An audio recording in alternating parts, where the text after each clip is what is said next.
Buenos días, estimadas y estimados estudiantes. Hoy día voy a hacer la clase de recuperación de la clase del día jueves, que tuve algunos problemas de conexión para conectarme desde Iquique. Así que ahora les voy a empezar a hablar de un tema que ya habíamos visto algo, habíamos conversado en algún grado en las clases anteriores, que es la consulta indígena.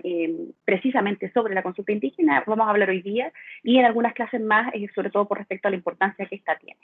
Me avisan si es que no se escucha, si es que no ven la presentación. Bueno, ustedes en general me van avisando, ¿no? Porque yo de esas cosas no me entero con este sistema. Así que voy a empezar a compartir. También les voy a hablar dentro de las clases que vayamos avanzando sobre la consulta indígena en el marco de la Corte Interamericana de Derechos Humanos, que finalmente, pues yo les mencionaba en clases anteriores que la consulta indígena regulada en la forma en que está regulada en el convenio 69, nosotros no, a veces en la forma en que está regulada el artículo 6, no tenemos absoluta claridad sobre en qué consiste la consulta, qué es lo que debemos hacer cuando nos enfrentamos ante este trámite que debemos realizar, si es que efectivamente es un trámite o si nos encontramos ante un verdadero derecho de veto de los pueblos originarios, ¿no? Esta discusión que se ha dado en torno a la consulta indígena, que también yo les había mencionado en clases anteriores, es una de las instituciones más relevantes del convenio 169 y de los instrumentos que más se han utilizado a nivel nacional y regional, en el caso de nosotros, la región de Tarapacá, y por los pueblos originarios en Chile. Ha sido una discusión constante, incluso ahora en el marco de la nueva Constitución para Chile y de todo este proyecto que nosotros tenemos en la actualidad, también se está discutiendo actualmente sobre la necesidad de consultar o realizar una consulta indígena de esta nueva Constitución. Entonces, ahora les voy a hablar o dar algunas ideas generales de qué nosotros entendemos por la consulta, y luego voy a pasar o hablar sobre lo que la Corte Interamericana nos ha entregado para entender o ahondar en qué se trata la consulta indígena, cuáles son los requisitos de la consulta indígena, qué entendemos cuando decimos que la consulta indígena debe hacerse de forma previa, qué entendemos cuando decimos que la consulta indígena debe realizarse de buena fe, por decir otros de los tantos principios y regulaciones que nosotros encontramos en el convenio 169 con respecto a la consulta. Como una definición y fuentes normativas, cuando hablamos de la consulta indígena, desde la entrada en vigencia del convenio 169 de la OIT, y nosotros que hemos conversado que nuestro Estado demoró mucho la ratificación del convenio, a pesar de haber sido uno de los compromisos tomados por el Acuerdo de Nueva Imperial con los pueblos indígenas en Chile, y pese a esta obligación sobre el Estado de Chile, la obligación de consultar a los pueblos indígenas, y este es el punto importante con respecto a cuando nosotros sabemos que se debe consultar. Cada vez que se prevean medidas legislativas o administrativas susceptibles de afectarles directamente a través de sus instituciones representativas, mediante un procedimiento realizado de buena fe y de una manera apropiada a las circunstancias, con la finalidad de llegar a un acuerdo o lograr el consentimiento acerca de las medidas propuestas. La consulta, siendo un derecho para los pueblos indígenas, constituye una obligación para los estados. De esta definición que yo les acabo de mencionar, que no aparece en la PPT, pero la voy a enviar en un paper que tengo cortito, que preparó el Instituto Nacional de Derechos Humanos sobre la consulta indígena, ¿qué es lo que nosotros podemos ver de esta definición que nos entrega la consulta? Existe la obligación para el Estado de Chile y para todos aquellos negocios y explotaciones que se hacen en territorios indígenas, de consultar a los pueblos indígenas de toda medida legislativa o administrativa que sea susceptible de afectarles directamente a través de instituciones representativas, mediante un procedimiento realizado de buena fe y de una manera apropiada a las circunstancias. Y nosotros conversábamos en clases anteriores que entendíamos nosotros cuando hablábamos de instituciones representativas. ¿Se recuerdan a qué nos referíamos cuando hablábamos de instituciones representativas?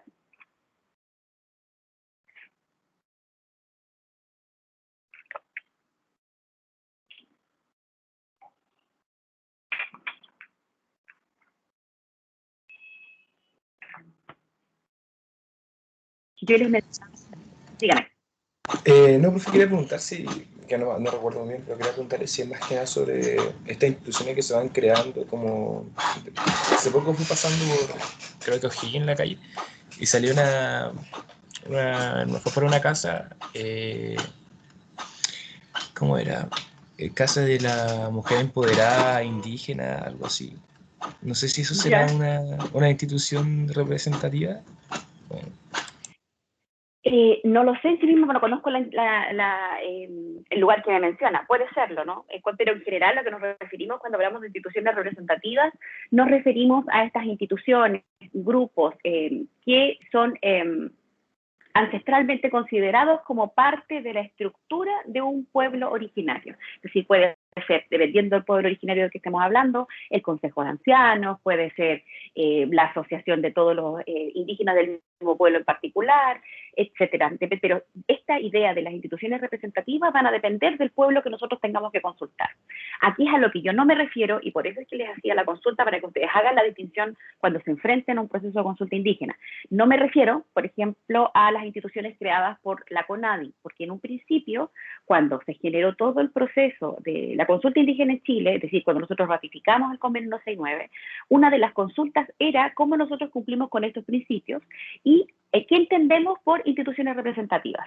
Para algunos y para algunas se consideraba que las instituciones representativas son aquellas organizaciones creadas por esta ley indígena que yo les mencionaba en clases anteriores, y específicamente una institución que yo les mencionaba hace clases anteriores, que eran los ADI, las Asociaciones de Desarrollo Indígena, y que yo les decía que ahí había una discusión porque que tenía que ver también con los efectos irracionales del derecho cuando nosotros aplicamos el derecho occidental a las comunidades ancestrales, específicamente que nosotros creamos instituciones que no tienen nada que ver con las estructuras reales de los pueblos indígenas, y esto nosotros cómo podríamos subsanarlo cuando nosotros creamos la ley indígena, cuando creamos instituciones representativas o lo que nosotros creemos que son instituciones representativas.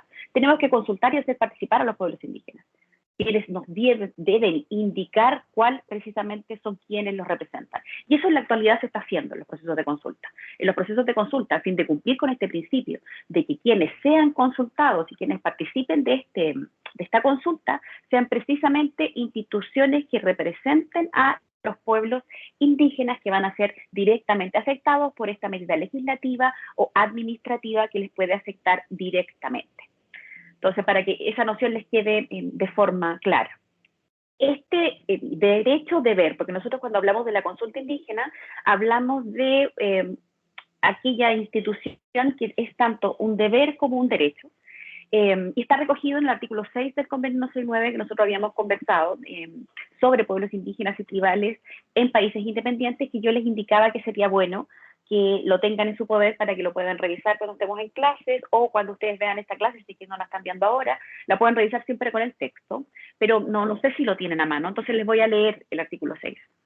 El artículo 6 del convenio 169 de la OIT sobre pueblos indígenas y tribales en países independientes dice lo siguiente: al aplicar las disposiciones del presente convenio, los gobiernos deberán consultar a los pueblos interesados mediante procedimientos apropiados y en particular a través de instituciones representativas cada vez que se prevean medidas legislativas o administrativas de afectarles directamente.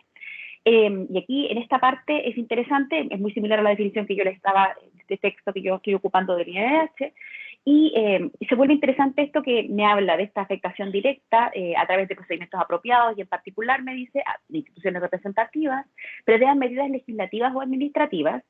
La discusión está cuando hablamos de medidas legislativas o administrativas, si otro tipo de medidas que puedan afectar directamente a los pueblos indígenas deben ser materias que deban ser consultables. Por ejemplo, ¿a qué me refiero? Y precisamente la discusión se ha dado mucho con respecto a las decisiones que puedan tomar las municipalidades. Si nosotros entendemos que las decisiones que toman las municipalidades que pudieran afectar directamente a los pueblos indígenas o a los representantes de las primeras naciones, deban necesariamente consultarse. Y ahí se produce la discusión. Si nosotros entendemos en un concepto amplio el artículo 6, letra A, que de hecho está de una forma bastante amplia, uno podría entender que sí se aplica a las medidas que toman las municipalidades.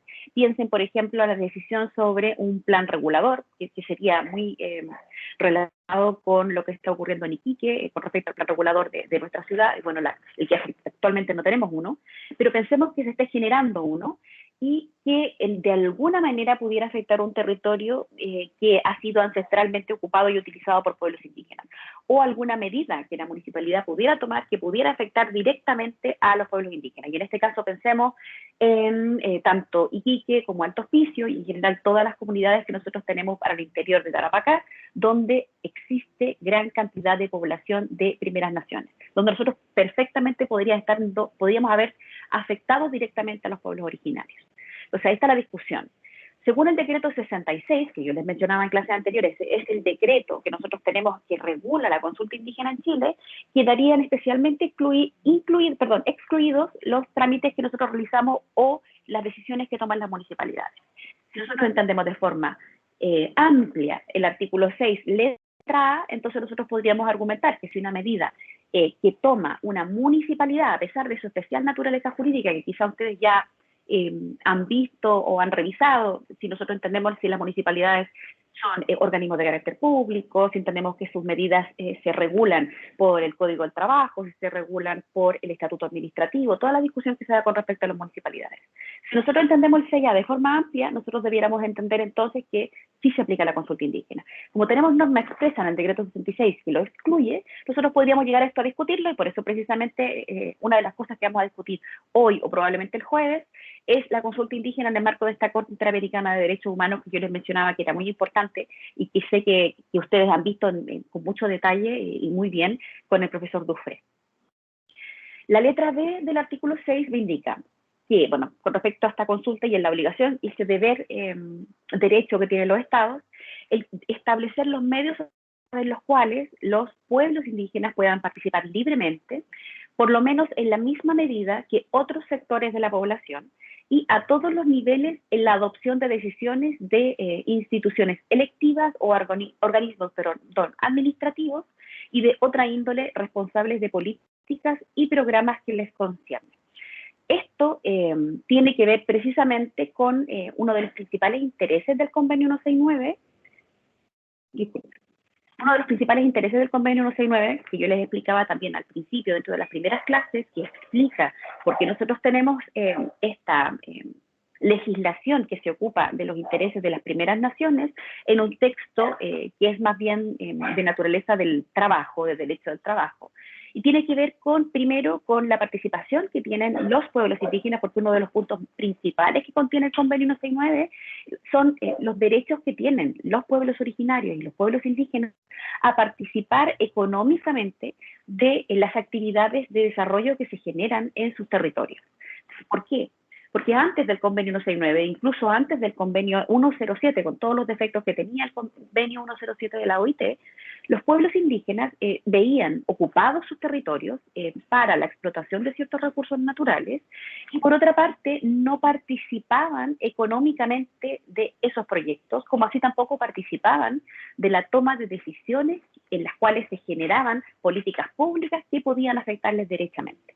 Es por eso que la letra B de este artículo 6 del convenio 169 se ocupa precisamente de que es obligación de los estados establecer los medios a través de los cuales estos pueblos indígenas, estas primeras naciones, puedan participar libremente de estas operaciones, de estas actividades. Y por eso yo en clases anteriores les decía que el convenio 169 uno no podría decir que tiene como un carácter revolucionario, sino que más bien obedece al mismo modelo en el cual nosotros nos encontramos actualmente, en cuanto me habla de la participación económica en las actividades y en el desarrollo económico que se genera en los territorios donde se generan ciertas actividades económicas, sobre todo en nuestro país, donde, y en general en todos los países, donde encontramos población, donde encontramos primeras naciones, que coincide el interés económico de los estados con territorio ancestralmente ocupado por pueblos indígenas.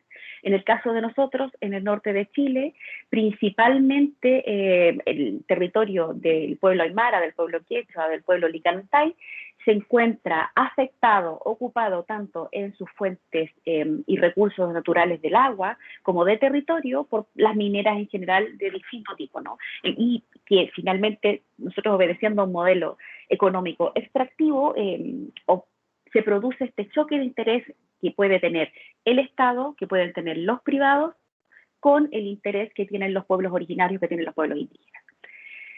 La letra C del artículo 6 del convenio 169 me dice que además se deben establecer los medios para el pleno desarrollo de las instituciones e iniciativas de estos pueblos y en los casos apropiados proporcionar los recursos necesarios para este fin. Las consultas llevadas a cabo en aplicación de este convenio deberán efectuarse de buena fe, nos reitera esta idea de la buena fe, y de una manera apropiada a las circunstancias, con la finalidad de llegar a un acuerdo o lograr el consentimiento acerca de las medidas propuestas. Y esto tiene que ver con todo, bueno, lo que nosotros finalmente regulamos en el decreto 66 decreto 66 que se ocupa del procedimiento de la consulta indígena en Chile, donde se me indica cuál es la forma en la que yo debo realizar la consulta, cómo al realizar la consulta indígena, además yo debo proporcionar recursos a los pueblos originarios, a las primeras naciones, para que puedan libremente participar de la consulta, por eso me refiero. Y también otro punto importante, porque ese fue uno de los defectos que también se dio cuando se hicieron las primeras consultas, yo debo realizar las consultas indígenas en territorios apropiados. ¿Sí? Si yo voy a afectar un territorio del interior de Tarapacá, si voy a afectar un pueblo indígena en particular, si voy a afectar, por ejemplo, el pueblo de Isluga, que es un pueblo que yo les mencioné en clases anteriores, yo sabiendo que voy a hacer esa afectación, no puedo hacer la consulta en Iquique, porque es absolutamente lejano del territorio y del pueblo y la primera nación que me está reclamando de esta, o a quién va a ser, más que ello, va a ser directamente afectado por la decisión que yo estoy tomando, como Estado de Chile, o la decisión que me está pidiendo que tome un particular que quiere generar algún tipo de extracción en ese territorio.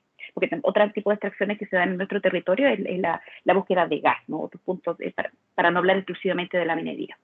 Entonces, todo esto, toda esta afectación genera que todos estos errores que se cometieron en el principio se han rectificado con el tiempo en la implementación de la consulta indígena en Chile, existiendo aún muchos defectos, pero ha mejorado desde, si nosotros pensamos las consultas o los procesos de consulta que se realizaban en el año 2009, en el 2010, etcétera, ¿no? Ya estamos a 2021, algo se ha aprendido. El derecho de consulta establecido en el convenio 169 es en clave es de deber del Estado, poniendo qué es lo que se pone finalmente énfasis. Esa es la exigencia estatal como requisito de validez para cualquier medida legislativa o administrativa susceptible de afectar directamente a los pueblos indígenas. Y esto constituye una pieza central dentro de este tratado. Y otro punto importante cuando nosotros hablamos de la consulta indígena, que yo se los he mencionado, pero se los reitero, para cuando ustedes trabajen para un organismo del Estado o para cuando trabajen para un privado que va a realizar una consulta, piensen siempre que el propósito de la consulta no es cumplir con un trámite, no es cumplir con una etapa, sino que lo importante o lo más importante que ustedes deben pensar es que ustedes están buscando reunirse con las primeras naciones, con los pueblos indígenas, a fin de llegar a un acuerdo o llegar a algún tipo de compromiso o lograr el consentimiento de este pueblo indígena en este determinado proyecto. Por lo mismo, puede ocurrir que ustedes vengan con un proyecto determinado, se sienten con los pueblos indígenas a conversar con las primeras naciones, ellos les manifiesten ciertos puntos y ustedes se vean en la obligación de modificar su proyecto determinado. Sí, para que no siempre se mantengan en la idea de que la consulta, porque esto ocurre mucho. Los privados en general creen que la consulta indígena es un trámite que uno consulta a los pueblos indígenas y con solo consultarlos es más que suficiente, independiente si yo voy con una verdadera intención de lograr el consentimiento de los pueblos indígenas o si yo con una verdadera intención de llegar a un acuerdo con los pueblos indígenas. El espíritu del artículo 6 del convenio 169 es precisamente esto, es precisamente esta idea. ¿Tienen alguna duda dentro de lo que hemos visto hasta ahora?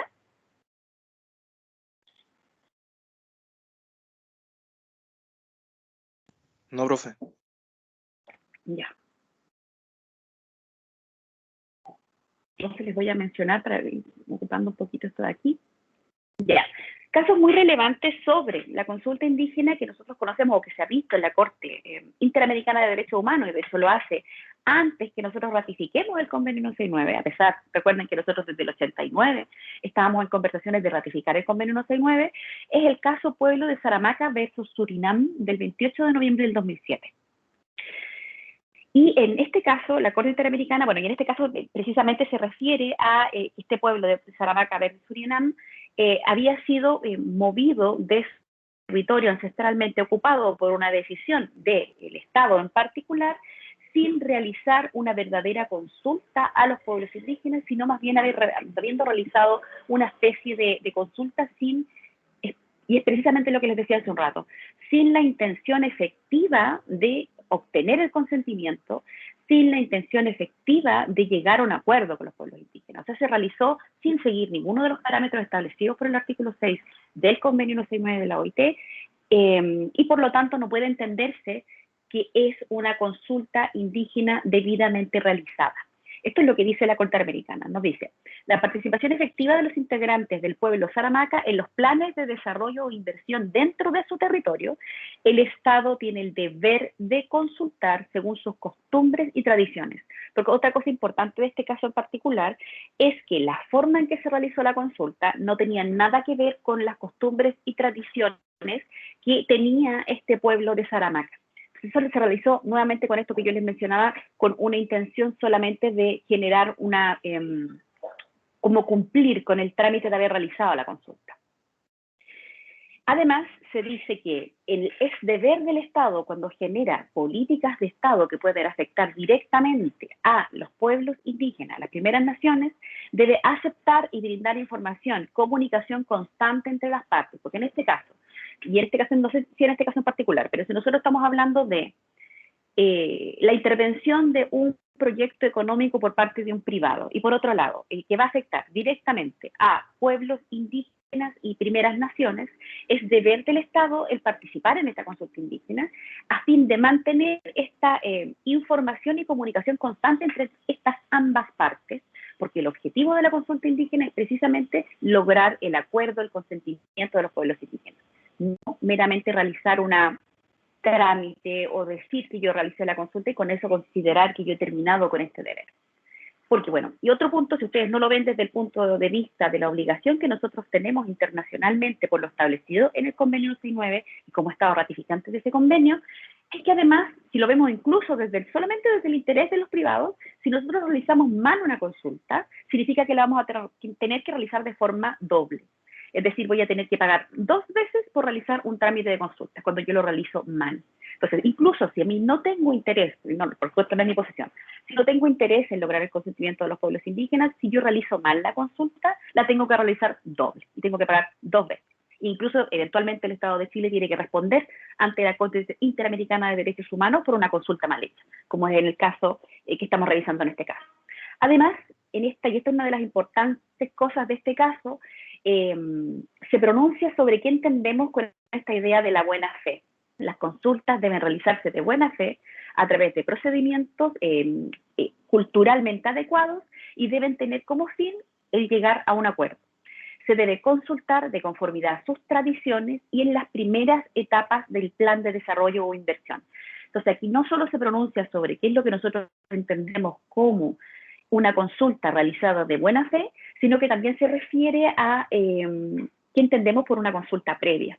Es decir, en el caso que estemos hablando de la generación de un plan de desarrollo, de un plan de inversión, nos estamos refiriendo precisamente a que nosotros, para poder entender que estamos ante una consulta bien realizada, esta debe ser realizada de forma previa y específicamente esta idea en las primeras etapas de ese plan de desarrollo e inversión. Es decir, si yo soy el Estado de Chile y estoy generando un plan de desarrollo que pudiera afectar directamente a los pueblos indígenas, a las primeras naciones, entonces en este caso yo no puedo esperar hasta la última etapa de este plan de desarrollo para consultar a los pueblos indígenas. Debo hacerlo dentro de las primeras etapas. Y esto se vuelve súper interesante si nosotros pensamos la realidad que nosotros estamos viviendo ahora con respecto a una nueva constitución para Chile. Porque nosotros no hemos realizado consulta indígena de este proyecto importante que nosotros estamos generando. ¿Qué sucede? Nosotros podríamos decir, si nosotros esperamos hasta la última etapa del proceso de la nueva constitución para Chile, es decir, cuando las y los constituyentes hayan redactado la constitución, esta se haya sometido a ratificación por todos las y los chilenos, nosotros después de eso realizamos la consulta indígena, podríamos entender que esa consulta está siendo realizada de forma previa, o debiéramos realizar la consulta indígena en este momento, o cuando se termine de redactar la Constitución antes de que sea ratificado por este plebiscito que es de salida de la nueva Constitución. Y es una discusión muy interesante porque el que nosotros determinemos que esta consulta indígena se haga de forma previa, se haga de forma correcta, también va a legitimizar el contenido de una nueva constitución. Por esta discusión, precisamente, de cómo nosotros entendemos, porque nosotros precisamente podemos decir que una nueva constitución para Chile afecta, es una medida legislativa que afecta directamente a los pueblos indígenas y a las primeras naciones. Sobre todo si nosotros pensamos cómo nuestra nueva constitución, si es que va a haber un cambio efectivo con respecto a cómo nosotros entendemos la propiedad, o si vamos a mantener un concepto de la misma forma en que nosotros lo tenemos hoy en día, es decir, sin un efectivo reconocimiento a la propiedad colectiva que ejercen y han ejercido tradicional y ancestralmente los pueblos indígenas. Si yo genero una nueva constitución donde yo no tengo, nuevamente genero una constitución donde mantengo el mismo concepto de propiedad que nosotros tenemos ahora, yo puedo decir que efectivamente eso afecta directamente a los pueblos indígenas. O si en esta nueva constitución para Chile, nuevamente nosotros consagramos el agua, o lo hacemos peor, porque nosotros no sabemos qué es lo que va a ocurrir en este proceso, y determinamos que el agua es nuevamente un bien susceptible de apropiación por privado, si confirmamos el modelo que se encuentra en el Código de Agua, o no lo consagramos como un derecho humano, o el mismo hecho de consagrarlo como un derecho humano, puede efectivamente afectar directamente a los pueblos indígenas. Entonces y ahí estoy dando solo ejemplos, puedo dar muchos ejemplos de cómo yo regulo o podría regular en una nueva constitución y que pudiera, sin lugar a dudas, afectar directamente a los pueblos indígenas. Entonces, probablemente esto va a ser un tema que va a seguir en la agenda. Yo les mencionaba que cuando se estaban tramitando los escaños reservados, se discutió sobre la NES y sobre todo por los pueblos originarios del norte de Chile, de que este era un tema que debía ser consultado, y por la premura del proceso constituyente y porque nuevamente toda la discusión de los escaños reservados se dejó para el final de la discusión de todo lo que nosotros hemos revisado hasta ahora o de lo que se había revisado en su momento, generó que los escaños reservados salieran sin discutirse nuevamente sobre este punto esencial, si esto debía o no ser consultado. El aviso temprano, ¿por qué nosotros debemos realizar esta consulta de forma previa o por qué se realiza de esta forma cuando hablamos de planes de desarrollo o cuando hablamos de decisiones que toma un Estado determinado donde nosotros encontramos pueblos originarios, pueblos indígenas? El aviso temprano proporciona un tiempo para la discusión interna dentro de las comunidades y para brindar una adecuada respuesta al Estado. ¿Por qué? Si nosotros vamos de golpe con un plan de desarrollo ya realizado, ya determinado por el Estado, sin haber considerado en momento alguno de las etapas previas de la generación del plan a los pueblos originarios o a las primeras naciones, y solamente les presento al final el proyecto, no le estoy dando tiempo suficiente a las primeras naciones para que puedan conocer del proyecto, para que puedan participar del proyecto y para que puedan brindar incluso una adecuada... sí, podría decir asesoría, ¿no? Y de adecuada respuesta para el Estado. Ese es el problema de cuando nosotros no realizamos la consulta de forma previa y es un problema que ocurre mucho en el caso del Estado de Chile, que generalmente se deja la discusión hasta una última etapa para consultar un determinado proyecto, un determinado plan de desarrollo que pueda afectar a los pueblos indígenas. Ello, a pesar de que, y en efecto muchos proyectos ocurre, en virtud del decreto 66, del convenio 169, por supuesto, antes del decreto 66, nosotros debemos realizar las consultas de forma previa y de buena fe. Esta idea con respecto a que nos dice la Corte Interamericana de Derechos Humanos, basado en el artículo 6 del convenio 169, de la discusión interna, también está incorporado dentro del decreto 66. Entonces, cuando nosotros en Chile realizamos consultas indígenas, uno de los requisitos dentro de un proceso que nosotros más adelante yo les voy a mostrar para que ustedes conozcan cómo se realiza en virtud del decreto 66, una de las etapas es que yo presento el proyecto, yo presento el programa de gobierno, etcétera, a los pueblos indígenas y les doy la oportunidad de que puedan volver a sus comunidades y puedan conversar sobre este proyecto de acuerdo a sus propios tiempos y puedan brindar una adecuada respuesta al Estado, bueno, y al privado en particular que está participando en esta consulta indígena con respecto al proyecto en particular o a la política que nosotros estemos discutiendo. Es decir, este decreto incluye esta deliberación interna, esta discusión interna dentro de las comunidades donde no intervengan terceros. El Estado debe asegurarse que los miembros del pueblo tengan conocimientos de los posibles riesgos que tienen de desarrollo, sean los proyectos que nosotros estamos conversando.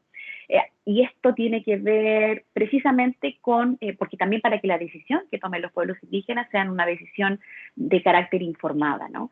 Es decir, que cuando participen de una consulta indígena, y esta es la importancia y la esencia de la consulta indígena, participen conociendo precisamente incluso las desventajas que tiene este proyecto. Y esto tiene que ver con algunas malas costumbres que se tenían antes de la consulta indígena o del convenio 169 de la OIT, o incluso en el marco del convenio del 169 de la OIT, con respecto a ocultar los riesgos y efectos negativos que tenían determinados proyectos a fin de que los pueblos indígenas acepten este proyecto en particular.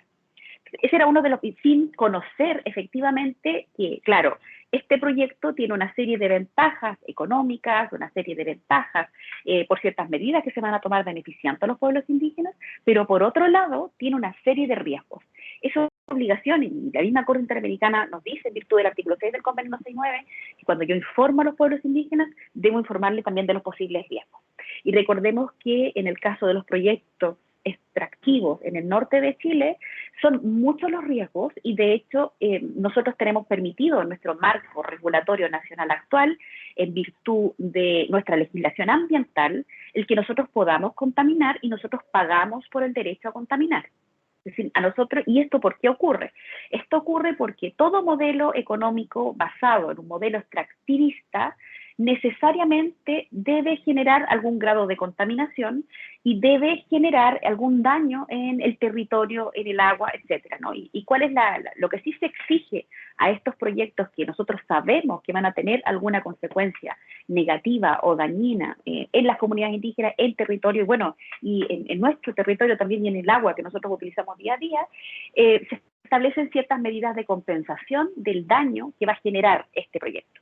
Y si se logran establecer suficientes medidas de compensación del daño, este proyecto, que quizá en una primera instancia había sido rechazado, y aquí estoy hablando del trámite general que se lleva con respecto a la evaluación del daño ambiental, que nosotros tenemos toda una institución que se ocupa de ello, va a permitir que este proyecto ocurra. Pero no significa que no vaya a contaminar, porque siempre se espera que contamine, pero se espera que el daño sea mínimo. Esa es la idea. Pero nosotros consentimos en nuestro modelo que se genere daño ambiental y permitimos que en el caso que esto ocurra se establezcan medidas de compensación y en muchos casos compensaciones de carácter económico del daño. Por lo mismo, cuando nos enfrentamos a la consulta indígena, los privados, el Estado debe conocer de los riesgos y debe informarlos debidamente a los pueblos indígenas. Si no lo realiza, entonces nuevamente nosotros estamos ante una consulta que no está cumpliendo con los requisitos de la consulta indígena y que por tanto, en el caso que a mí no me interese esta protección de los especiales intereses de los pueblos indígenas, por lo menos me interese que lo voy a tener que realizar 2 o 3 veces porque lo estoy haciendo mal. Y recuerden que los costos de la consulta indígena los paga el privado en particular, ¿no? Para que ustedes sepan por qué es importante realizar la consulta y por qué es importante que lo hagamos bien. Incluso cuando quizá, no es mi caso y creo que tampoco es el de ustedes, a mí no me interesará la posición de los pueblos indígenas, es importante como privado que se haga bien la consulta indígena porque si no se debe realizar muchas veces. Y eso es más inversión de recursos. La consulta debe tener en cuenta los métodos tradicionales de toma de decisiones. Esto es lo que yo les mencionaba cuando hablamos de los ADI, que yo se los menciono como una figura errónea, no digo, por tanto, que la labor que ejercen la ADI, sea una mala labor, en ese aspecto sí lo tengo que relevar, es una buena labor, pero no representa ni se corresponde con los métodos tradicionales de la toma de decisiones que tienen los pueblos indígenas. Entonces, para que yo entienda que una consulta está bien hecha, esta consulta también debe tomar en cuenta o tener en cuenta estos métodos tradicionales de la toma de decisiones. Si yo tengo una consulta indígena donde estoy haciendo participar al pueblo indígena aymara, entonces yo debiera preguntarme, bueno, este proceso de consulta yo estoy siguiendo los pasos que tiene el decreto 66, ustedes se lo voy a pasar en su momento, pero además yo debo preocuparme que obedezca a los intereses y a las formas tradicionales en que este pueblo en particular toma decisiones.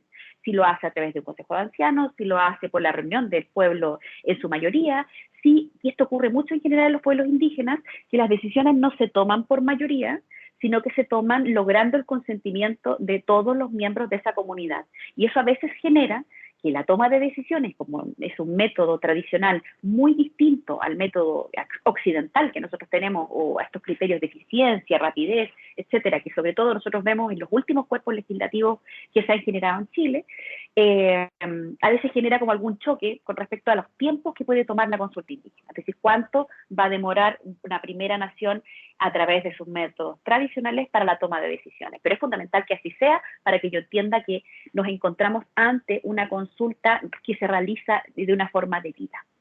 Después nos encontramos en el año 2012 con otro caso muy importante que también me da o me viene a complementar este concepto, o me viene a explicar más bien, de qué se trata la consulta indígena que está regulada en el artículo 6 del convenio 169, de la forma en que yo se las leí, es decir, de una forma muy amplia, donde quizá hay muchas ideas que quedan a interpretación. Por eso la labor de la Corte Interamericana de Derechos Humanos es esencial cuando nosotros hablamos de la consulta indígena, porque me entrega los diversos y me amplía el concepto que yo tengo en este artículo 6 del convenio 169, y si yo soy abogada de una comunidad indígena, los argumentos que da la Corte Interamericana de Derechos Humanos tienen suficiente validez como para que yo lo incorpore en una discusión que yo estoy llevando a nivel nacional, por ejemplo, sobre si el Estado de Chile ha realizado una consulta de forma previa, ha realizado una consulta de buena fe, ha realizado una consulta de acuerdo a los métodos tradicionales que tiene este pueblo indígena en particular. Entonces, por eso es que es tan esencial y por eso yo les menciono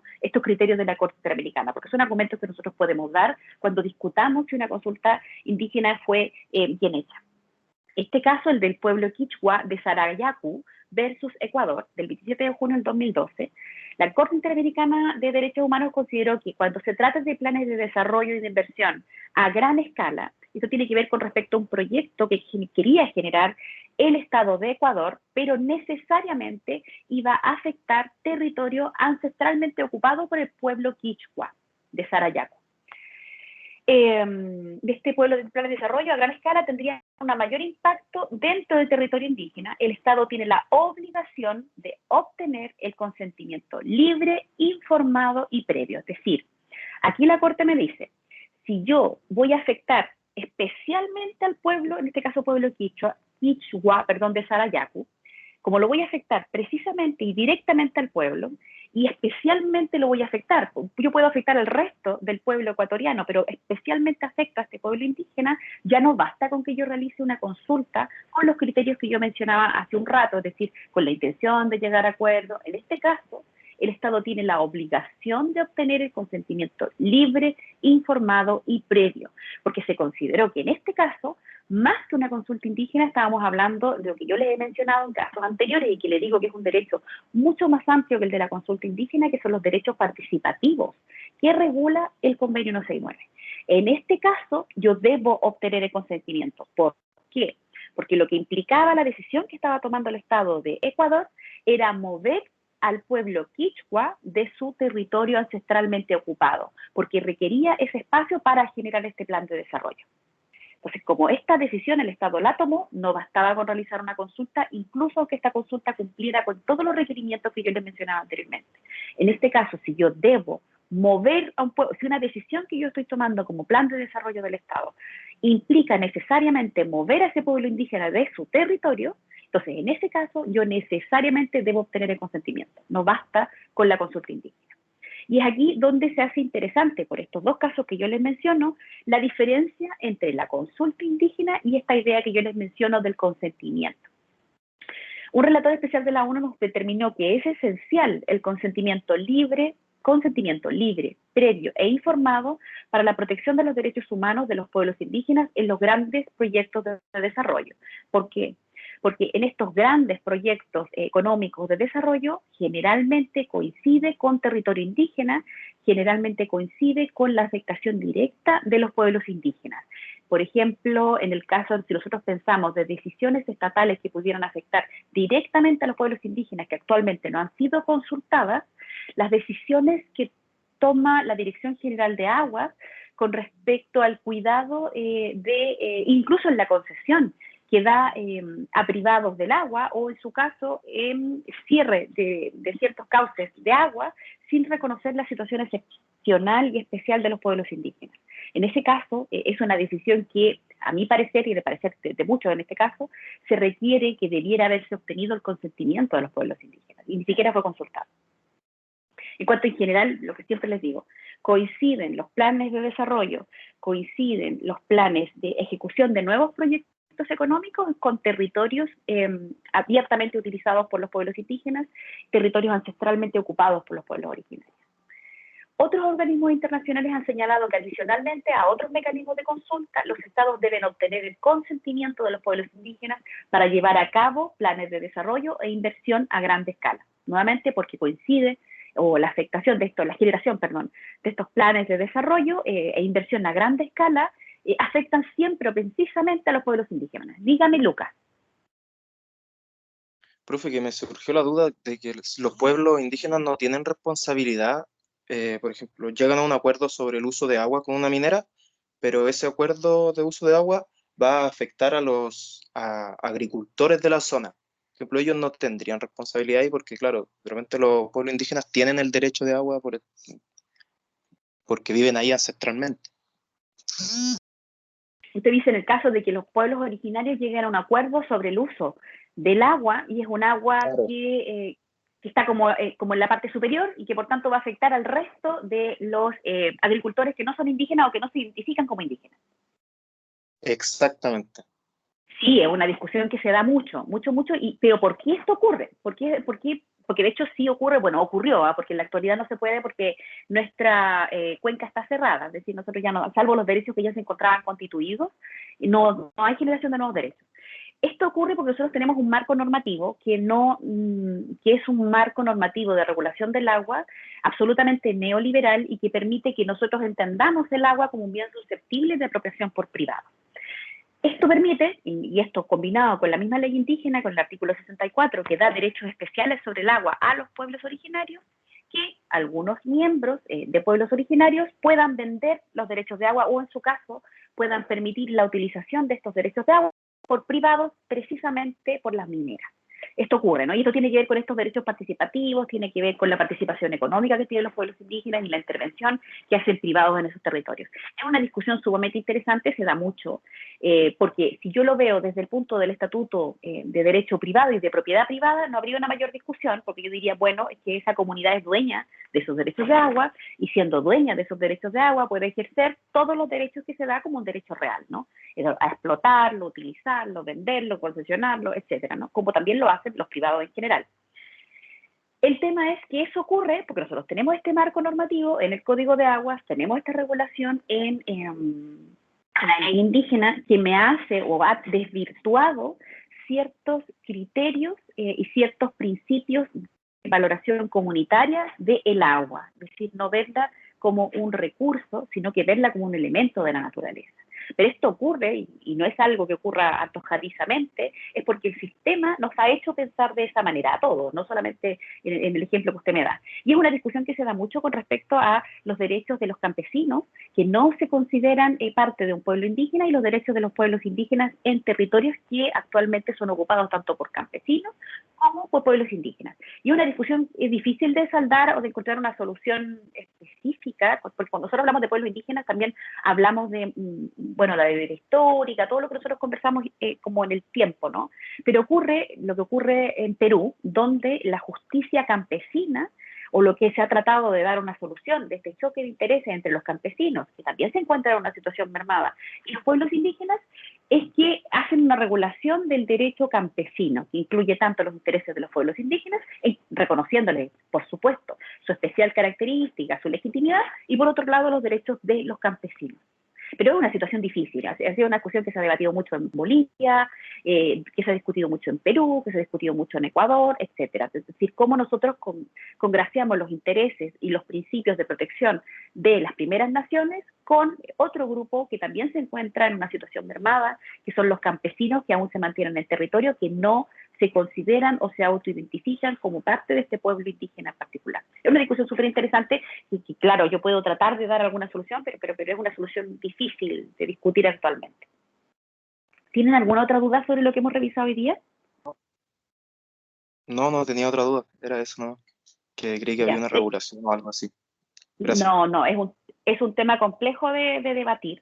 Y de cómo se va a solucionar en la actualidad, es difícil. Incluso si pensamos qué ocurre si en la Constitución nosotros regulamos el agua y la reconocemos como un derecho humano, eso va a tener consecuencias, porque si la reconocemos como un derecho humano, ¿Qué ocurre con quienes tienen títulos sobre esta agua? Y esos títulos incluyen tanto a los privados, y en su caso a los pueblos indígenas, pero en el caso de los pueblos indígenas se da otra discusión, porque en virtud del convenio 169 y en virtud en general de los estatutos internacionales, aquellos derechos que nosotros hemos concedido a los pueblos indígenas, nosotros como Estado no podemos retroceder. Entonces ahí está ¿cómo hacemos? Entonces va a ser muy interesante qué es lo que va a ocurrir con la Constitución, por eso que siempre se los menciono, sobre todo cuando hablamos de derechos indígenas. Pero estoy de acuerdo contigo de que es un tema complicado, sobre todo cuando choca los intereses de los campesinos con los intereses de los pueblos indígenas y qué ocurre en nuestro territorio.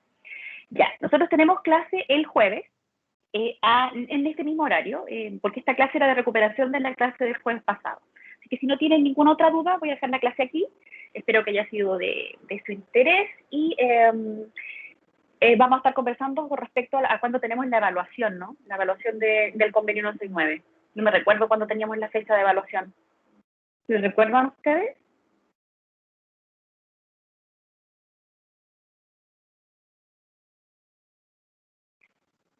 No, profe, yo no lo tengo anotado en ningún lado. De hecho, Ya. eso mismo le quería preguntar ahora. Ah, ya. Para que si quieren lo conversamos bien el jueves, porque no sé si ustedes lo habrán armado por calendario, entonces para que veamos bien, si profe, es muy dígame. creo que es el 6 de mayo. Déjeme, 6 de mayo, que ya. lo tengo aquí, déjeme buscar. Buscando la conversación. Sí, es yo. Pero sí, 6 de creo mayo, profe, que es el 6 de mayo, sí. ya, A ver. ya. Entonces para yo enviarles los criterios, porque voy a hacer primero la prueba dinámica. Entonces los criterios de la evaluación, de cómo se va a hacer el trabajo, etc. ¿Sí? ¿Los va a subir al aula Sí, o acá vía Teams?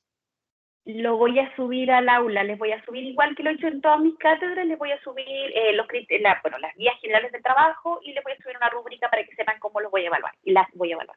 Pero lo voy a subir yo creo que el jueves o mañana. Entonces, para que estén atentos, lo subo al aula virtual a algunas de las sesiones. Estén atentos a las sesiones del aula virtual. Igual yo siempre les voy a estar diciendo por Teams cuando eventualmente les voy a pedir que traigan algo leído para que podamos conversar sobre ciertos temas que son interesantes de la consulta indígena. Así que nos vemos el jueves y ahí estamos conversando, vamos a seguir conversando de la consulta indígena y vamos a conversar también de la evaluación. Chao, nos vemos. Un gusto verlos y escucharlos. Chao, profe. igualmente, profe. Chao, cuídese. Chao. Chao, profe. Chao.